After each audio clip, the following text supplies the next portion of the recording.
IPL कुछ दिनों में शुरू होने जा रहा है। तकरीबन 2 दिन रह गए हैं और कुछ एक दो केसेस सामने आए हैं आईपीएल से रिलेटेड भी और पीएसएल से रिलेटेड भी। पहले एक हरीब्रूक का केस आया कि जी हरीब्रूक ने मना कर दिया कि मैं आईपीएल नहीं खेलना चाहता इस साल। सो अब उन पे 2 साल का बैन भी लग गया है कि इस साल तो वो नहीं खेलेंगे लेकिन अगले आने वाले 2 साल भी वो नहीं खेल सकेंगे। सो उसके बाद एक केस आता है कॉर्बिन बॉश का, जो कि ऑलराउंडर है, साउथ अफ्रीका के बड़े जबरदस्त ऑलराउंडर हैं और उनकी एक इनिंग आई भी थी पाकिस्तान के खिलाफ। बॉलिंग भी बड़ी जबरदस्त करते हैं, अच्छी पेस से करते हैं। सो वो पिशावर जलमी से इस बार उन्होंने खेलना था।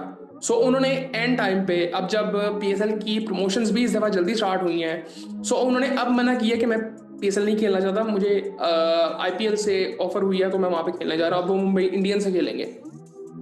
अब इखलाकी तौर पर अगर आप ये देखें, हैरी ब्रूक का जो केस है वो किसी हद तक जस्टिफाई उस चीज को करता है कि उसने मना किया कुछ रीजंस की तरफ से कि जी मेरे अपने पर्सनल रीजंस हैं या मैंने टीम से खेलना है, अपनी नेशनल टीम से खेलना है। इखलाकी तौर पर वो जस्टिफाई किसी हद तक करता है। बट ये मेरे ख्याल से ना प्रोफेशनलिज्म ये है ना इखलाकी तौर पर ये चीज़ जस्टिफाई करती है कि जी आप कहेंगे मुझे कहीं से ऑफर हो गई है तो मैं वहां पे जा रहा हूँ। अब आप पहले यहाँ तो अप्लाई ना करें और अगर आपने अप्लाई कर दी तो प्रोफेशनलिज्म आप जरा थोड़ा सा दिखाएं। सो वो आई थिंक अब देखा जाए अगर तो वो उनका एक ये होगा कि यार मुझे अगर इस दफा मौका मिल गया। और मैं एक बात आपको बताऊं कि पैसों का भी कोई इतना इशू नहीं था कि मेरे ख्याल से उनको कोई इतने ज्यादा पैसे ऑफर नहीं हुए थे मुंबई इंडियंस से। वो सिर्फ मेरे ख्याल से वो अपॉर्चुनिटी की वजह से चले गए होंगे कि अगले साल हो सकता है कि उनका जो उनकी जो प्राइस है वो बेहतर हो सके अगले साल। सो आई थिंक अब पीसीबी ने भी उस पर कोई लीगल एक्शन ली है।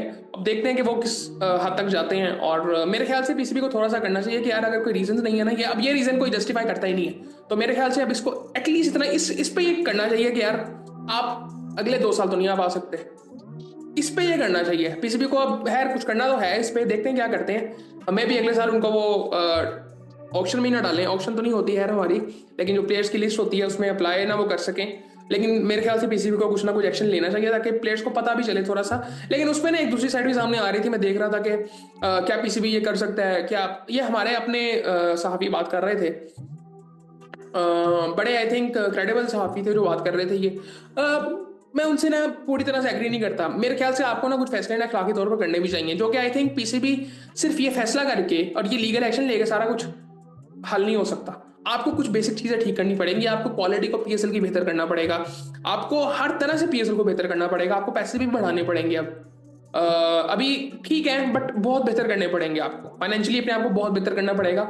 और मुझे लगता है कि अगले साल ये चीजें होंगी।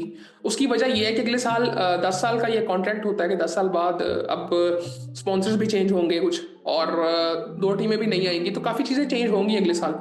सो बाकी हम उम्मीद कर रहे हैं आने वाले टाइम में ये चीजें हों। और आप इस केस के बारे में क्या कहते हैं, क्या ये चीजें ठीक हैं, पीसीबी को क्या करना चाहिए? और जनरली फॉर एग्जाम्पल अब इंडिया ने भी तो किया।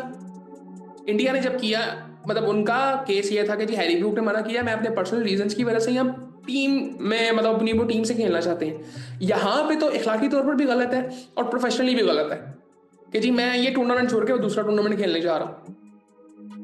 ये एंड टाइम पे ये चीज़ें अच्छी लगती नहीं है। तो आई थिंक ये पीसीबी को बिल्कुल एक्शन लेना चाहिए। अब देखते हैं किस हद तक ये जाते हैं। और बाकी आई थिंक आप लोग भी अपनी राय दें इस बारे में कि क्या हो सकता है, क्या होना चाहिए। और बाकी फिर आपसे बात बात होती है।